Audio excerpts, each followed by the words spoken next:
Okay, I forgot to record this. And we want to send this out to others so they can at least see what I have to say. You're both brokers. Therefore, you're going to do your continuing education in 2026. Although I've got a slide on that concept in a little bit, I want to let you both know that there looks like there's going to be some changes in your continuing education requirements. Out of curiosity, right now, how many hours of continuing education do you need to complete? I thought it was 12. And you're absolutely correct. But the way that it is broken down today, and I'm talking about November 2024, of the 12 hours, 4 are going to be what are known as core subject matter. Let's go over again what you need to know about contract law, about appraisal, about agency law. So basically, it's a repeat of what you learned in your pre-license class. The state's philosophy is by doing this on a regular basis, we keep you out of legal jeopardy. By January 1st of 2026, and that is, last I heard, the target date, they want to change the CE. It's still going to be 12 hours, but it'll be 6 hours of core subject matter, not 4 as we have right now. The remaining 6 hours are going to be electives. Today it's 8 hours electives. But what they're going to do in that 6-hour core, they're going to add a 2-hour course on fair housing. We are still finding ourselves violating fair housing provisions. As a result, to try and put an end to this, at least curb it as much as we can, they want you to get re-educated every 2 years on fair housing. I've asked people, real estate licensees who are active in the business, how many protected classes exist in the state of Illinois? And I don't typically get a correct answer. Right now in Illinois, we have 15 protected classes. I make my living by selling cocaine. I know that's illegal, but we're not talking about that. I make my living by selling cocaine. Can you, if I make an application to rent an apartment from you, can you reject me because of how I earn a living? Is that a legitimate reason for saying, no, we don't want you as a tenant?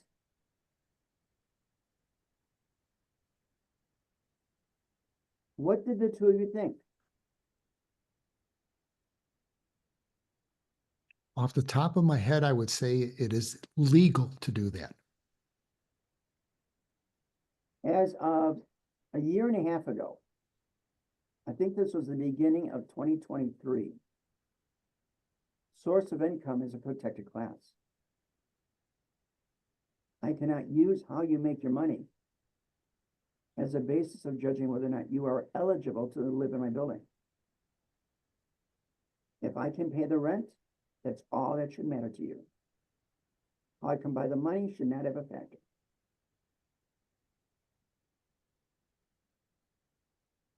So these are the little things that I do want to make sure that you're all on top of. Because in my opinion, guys, you are, in fact, a real estate agent. I may limit what you can do, but that doesn't mean you cannot be productive and actually use this venue to make some money. Next.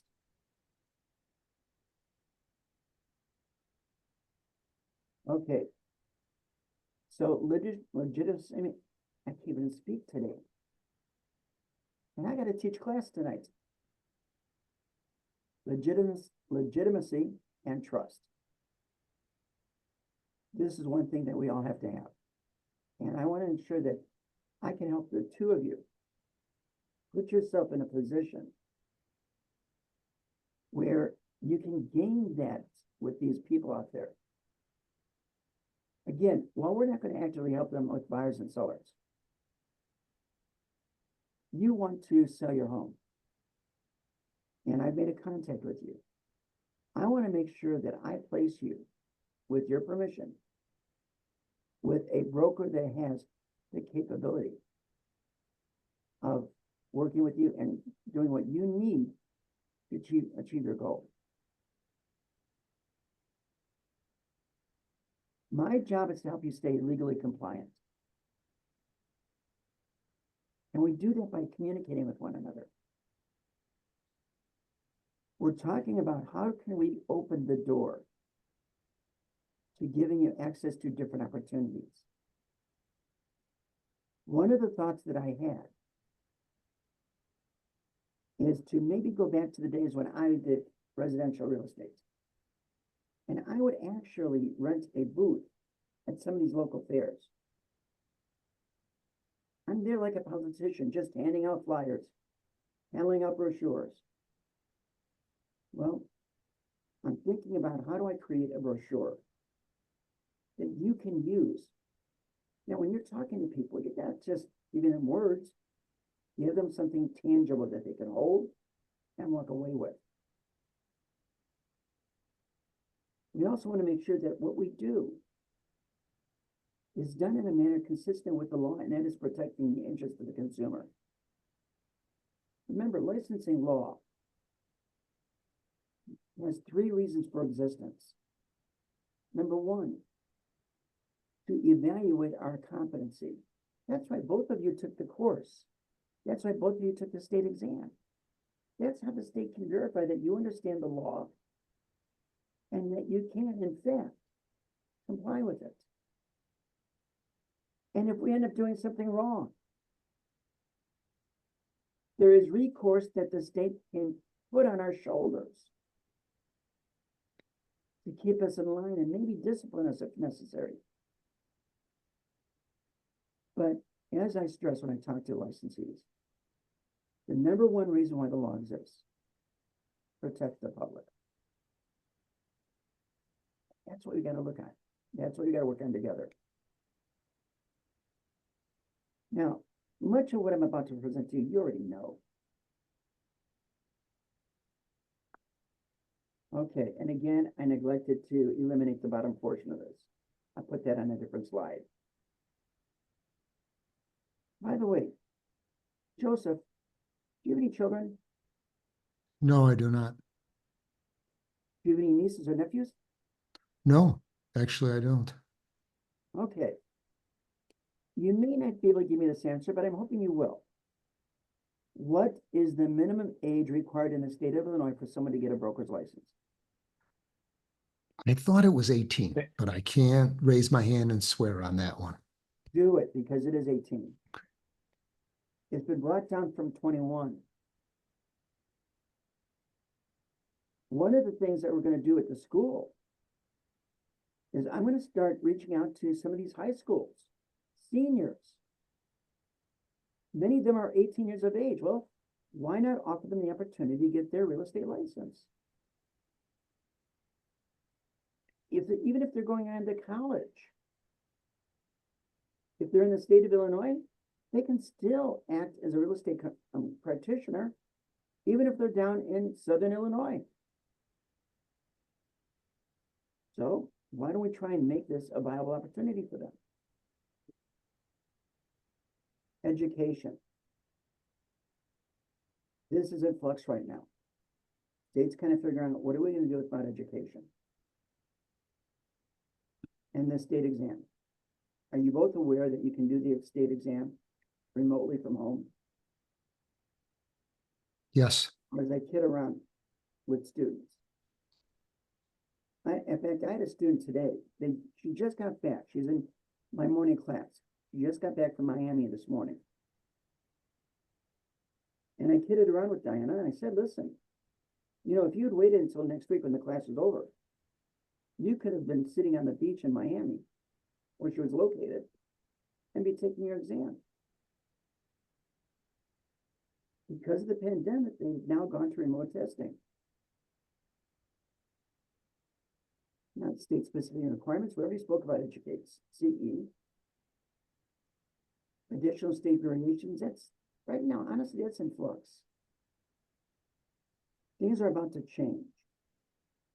This last bullet point is reciprocity. Now, I'm going to make a presumption both of you understand what reciprocity is. But I just want to clarify. We're adjacent to a number of states such as Indiana. Indiana from here in Oakbrook is only about a 40-minute drive. We are in an issue right now where people, Illinois residents, are so fed up with what it's costing to live here, they're moving to Indiana where it's cheaper to live. They continue working here in Illinois, but they live in Indiana. If that's the case, and you have a very good friend that wants to move to Indiana, might they want you to be the agent because they can trust you? But they may not be able to trust the Indiana agent. And the question would be, you're licensed in Illinois, can you get an Indiana license? As long as you've been licensed here in Illinois for at least 2 years, the answer is yes. It's no education. All you have to do is take the state-specific exam. And you can do that right here from Illinois, because they've got a testing center downtown Chicago. I don't remember if Indiana has gone to a remote testing concept, but a lot of states are doing this testing remotely as well. But I'd like both of you to realize something. There is a proposal in Springfield right now to change the concept of reciprocity.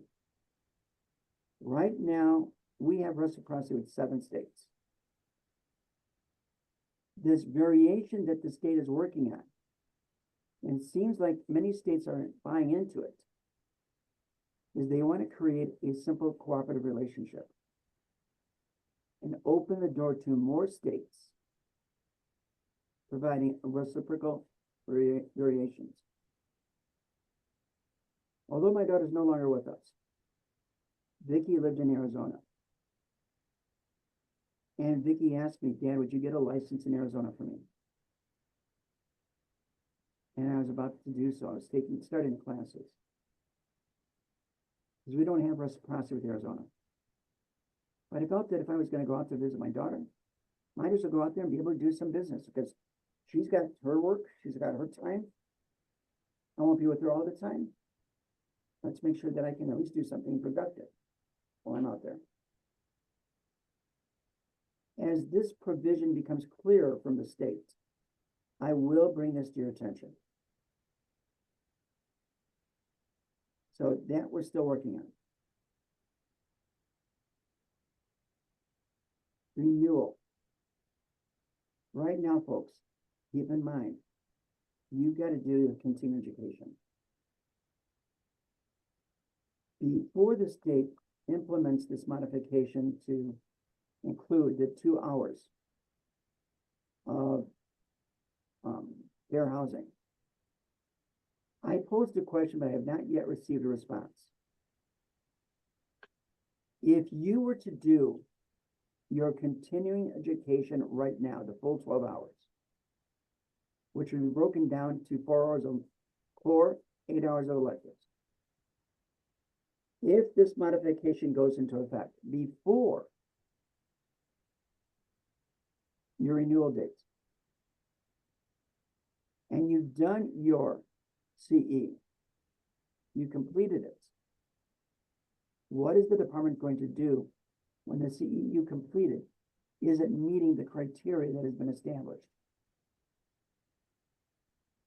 I have not yet received a response on that, and I think that's part of what they're trying to decide on. How are they going to help you get your CE out of the way?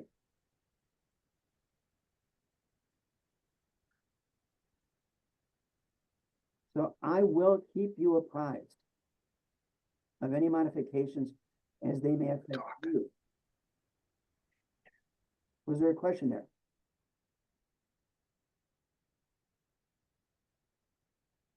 Also, when you're doing your CE, don't hold back on trying to be exposed to additional concepts. Yes, right now you made a decision to put your license into a holding company, but you're still a licensed real estate agent. You still have an opportunity to get into an active mode again. For example, let's say, Alex, you want to get into the commercial side of things. Well, although your license allows you to do it, our office policies, our company policies don't. I don't want you to shortchange yourself in learning. So get into this commercial concept. Maybe you want to pursue one of these commercial designations. If it is a designation offered by the National Association of Realtors, it may not be open to you because you are not a member of NAR. But there are other designations out there that we can always pursue. All I want you to do is, for your own benefit, keep the door open. That's it. Do either one of you have any questions of me at this moment in time?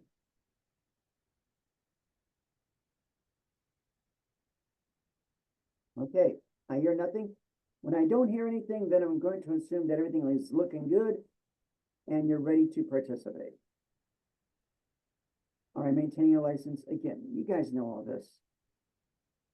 But these, based on questions that I've been asked over the last 3 weeks, we felt that this is something that we should, in fact, at least remind you of.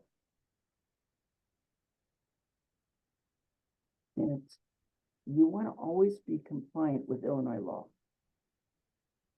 And that's my first bullet point, adherence to state regulations. You are a real estate licensee. Record keeping. Keep tabs on the people that you contact. Now, again, you're not trying to help them buy or sell. You're simply trying to be the catalyst to help them meet a qualified agent so that they can, in fact, do their job, have the service that they need.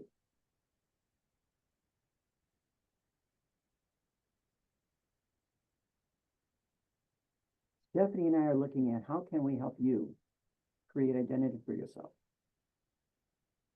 And one of the things we're looking at is this building a fund.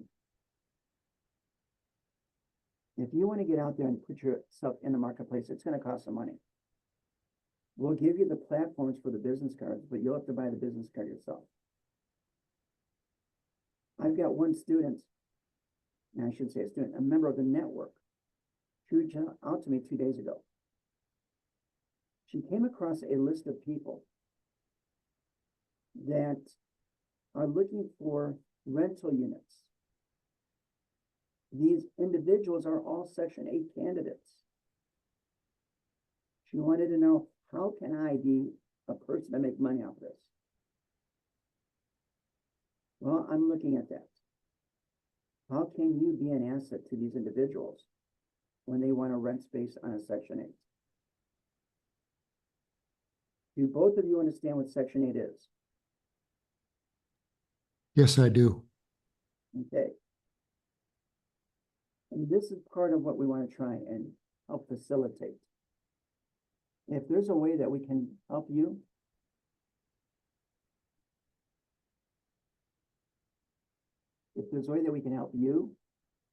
even if it's on a rental basis, to create that exposure, to create some income for yourself, then let's take a look at that.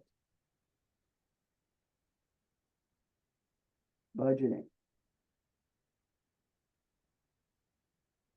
I don't know how involved you want to get at this time in terms of marketing yourself.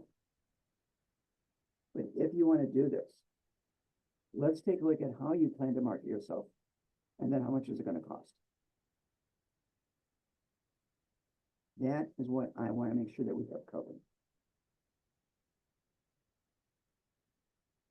If you want to sit down and talk to me one-on-one with this, I can do that with you, but I think I would prefer you see your accountant and lay out with your accountant what your expectations are and how much you're willing to put aside for this. Now, I'm not saying you have to. Personally, I've been here at Inland since 2001. I've watched the network this entire period of time. Because my role was that of a managing broker of the commercial sales division. So I actually saw the network as it was evolving over the years. And Inland created the network primarily at first to hold the licenses of employees that got the license, but because of their job function, are unable to actively use it. But then at one point they made the decision, let's open the doors to anybody that wants to put their license here. Now, Frank was a great guy. I really like him. But Frank was never a real estate agent. And I don't know, maybe you two can fill me in on the details, but I've got the suspicion, I should say, the suspicion that Frank never really fostered helping you to develop a little bit of identity for yourself. So this, again, any thoughts you have in doing this to make this a more viable opportunity for each of you, I'm open ears to this. Because I want to make sure that you are able to make this thing pay. I've had a lot of referrals come through. In fact, I've got a couple of our agents here in the network that just since I've been involved, have already processed through 4 or 5 referrals. I've only been here a couple of months. They've already processed 4 or 5 referrals because they're out there, they're talking to people. Let's see what I can do to help you accomplish that as well. All right, now I only put this here because people are going to ask you, even as a referral agent, how do I get the money? How do I get money to be able to buy a house? What about buying an investment product? One of the students I had this morning, she has already purchased, just in the last 2 years, 5 investment parcels. And because we now have a provision of law in the state of Illinois, that you can only do 2 transactions a year. Now, transaction could be a buy, could be a sell, could be a combination of 2. You're limited to 2 per year, unless you've got a real estate license. She decided that she better get her own real estate license because her expectations for growth is going to far exceed those 2 limitations.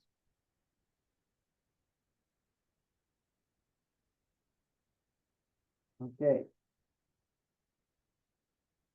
I did not really modify this particular slide. I haven't yet gotten to it. However, this is something that I have a personal goal for you. I want to talk about how do we create exposure for you as a referral consultant.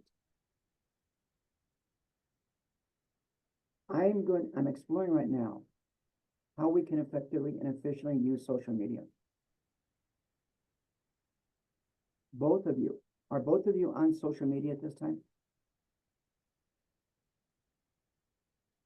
I can't say that I am, besides having a Facebook and a LinkedIn Okay. profile. Right now, the only marketing tool that seems to be effective is using your social media accounts. I had a young lady was in class a few years ago. And after she finished the class, she started posting on her social media who she was, the fact that she got a real estate license, and that she can now facilitate anyone that knows her, even through social media, facilitate their real estate needs. In the first full year having a license, she did over $5 million in sales. You've got some practitioners out there that can't even do $5 million over 5 years. But every time I talk to her, it's always focused in on the fact that she is very much in tune to using social media. I mean, think about it. That's where society has gone. Is using social media.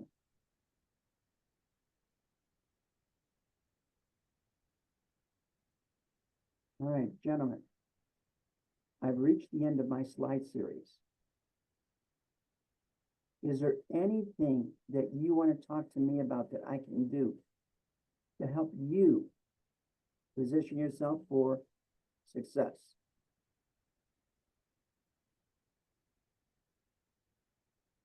I actually have a few questions, Frank. I'm sorry, David. I'm ready for it. What are they? I just ask you to go back 5 minutes. You mentioned the young lady who bought the 5 investment properties, and you mentioned something about a limitation of 2, and that kind of went over my head. Would you explain that a little bit, please? State law has always specified that as an individual, an unlicensed individual, you got a right to buy and sell real estate. But the law never gave me a cap. How many units per year would that amount to? Finally, in 2020, with a modification to the licensing law, they came out with the number. And the number is 2. You have the right as an individual, unlicensed, to have 2 real estate transactions in a 12-month period without the need of a license. The reason why they did that is because as an individual, can you sell your home for sale by owner? Yes. If you sell your home, you're likely going to buy another home. And that constituted 2 transactions. Do more than 2 in a 12-month period. For the protection of the public, they want to make sure that you got a license. You know what the law is, and you're using it in a manner consistent with protecting the public. So that's the camp we have right now. Where this directly impacted us are the fix and flippers. They were livid when the state made this modification because technically a friend of mine, in 2019, he did 6 fix and flips.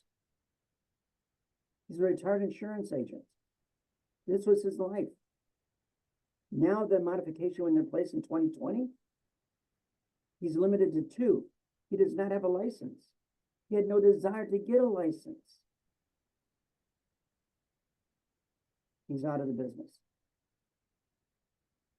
And the same went for wholesalers. They're limited to 2 transactions without either using a licensee or being a licensee yourself. Does that clarify that limitation?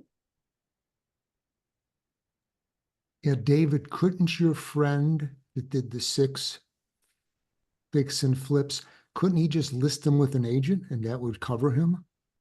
Yeah, it's what I told him to do. It would also give him access to the MLS to help him in the resale of it. But that meant he had to give up commission. He did not want to do that.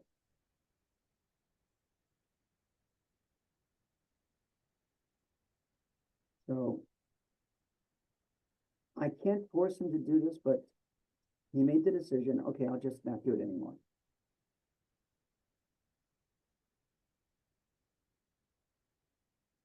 Even though I told him, so pay the commission. It's a tax write-off.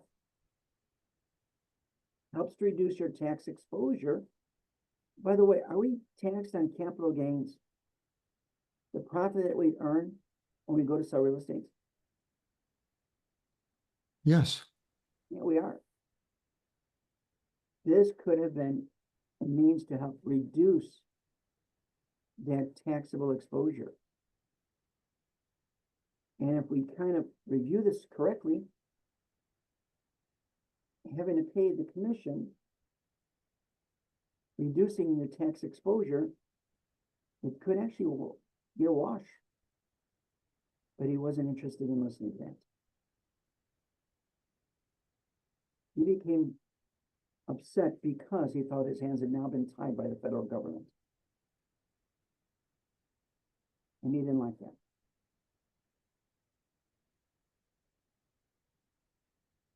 Does that make sense?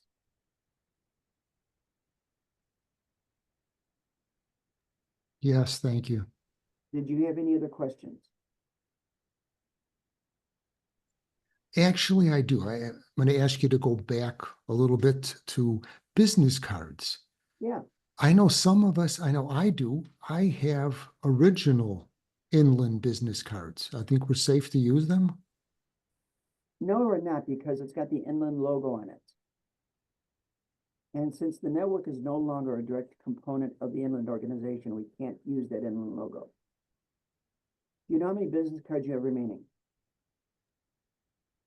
Almost a full order. I just ordered them a few months before the transition.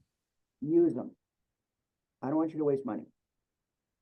I'll take the heat if inland has a problem with it. But we've actually created a new card that's a little bit more lively than the inland card. The inland card has always been very static.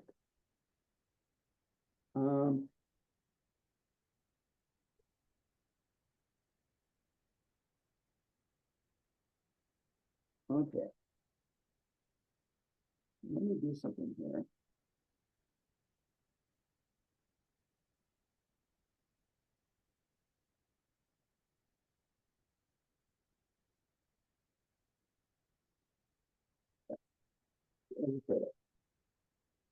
Well, let me get rid of my virtual background. You're going to see my messy office. Okay. Here is one version of the card that we've created. We have another version we're working on that's going to have some blues in the logo as well. So when you're ready to reorder cards, let me know, and we can then get you the master for the card version that we are putting in use at that time.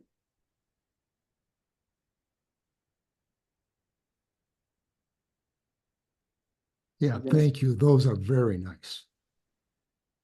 Well, we want to give you something that is going to reflect the professional person that you are.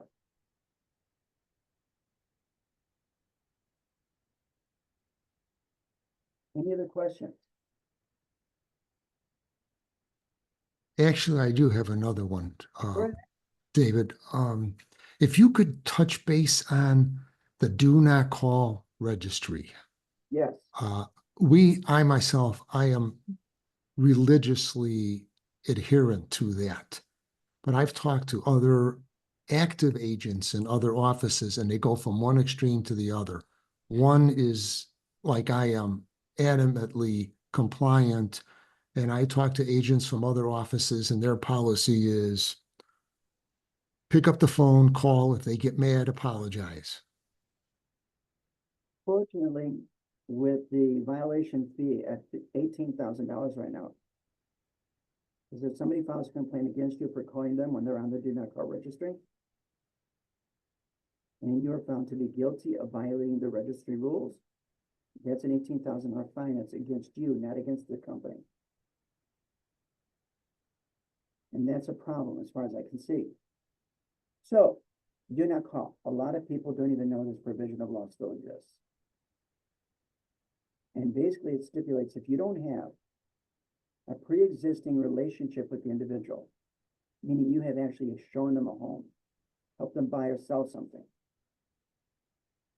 or if they have given you consent to call them, and you want to put that consent in writing, otherwise you can't prove that you got it.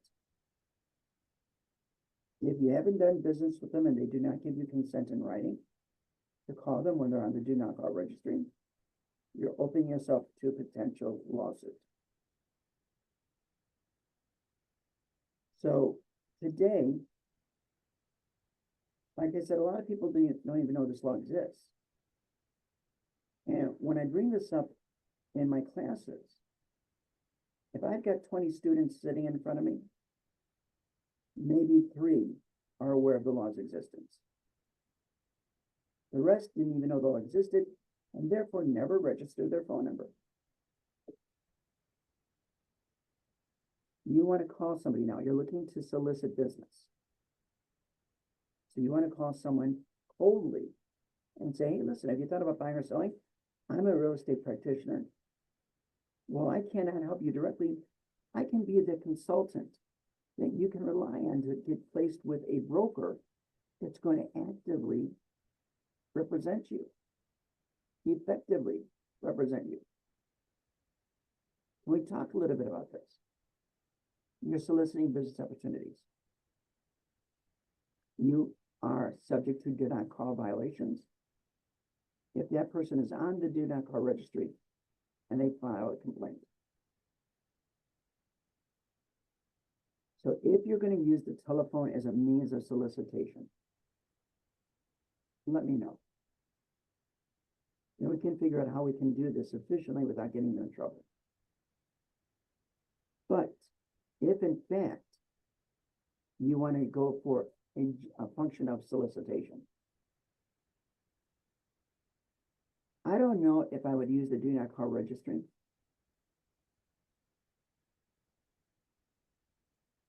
Because you might be getting yourself in trouble. I would prefer that you use something like social media. And I would prefer that, Joseph, let's do a 30-second video. Why are you the go-to person for young couples to buy a house or older couples to buy a house? Now, Joseph, can I ask you, how old are you right now? 72 years young. As a result, are you in that age bracket where you might one day consider moving into a retirement center? Yes, I am. You're part of the baby boomers, the largest segment of our society at this moment. And according to statistics, the baby boomers now retiring are going to be a major player in retirement centers. And that is going to be around for the next 35 years. It's gotten to a point that there are brokers out there who are specializing in working with seniors. So maybe that's what you want to do. Let's figure out a way that we can get your name in front of these retirees so that they know that they can talk to you. A broker that I know in Naperville, that is her focus right now. All she wants to do is work with retirees. Help them get rid of their present home and then find a place in a retirement center where they can be active, enjoy their life without any limitations.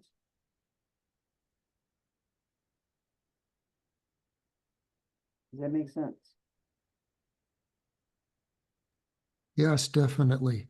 And I'm glad that I strictly adhere to the do not call regulation. In fact, you set up an account with them, it's free.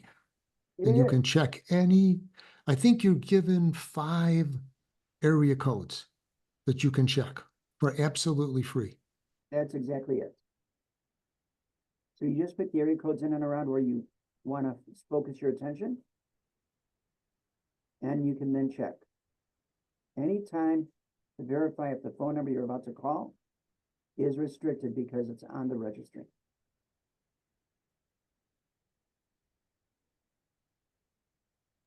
Yeah, thank you, David. You're welcome. Do you have any other questions?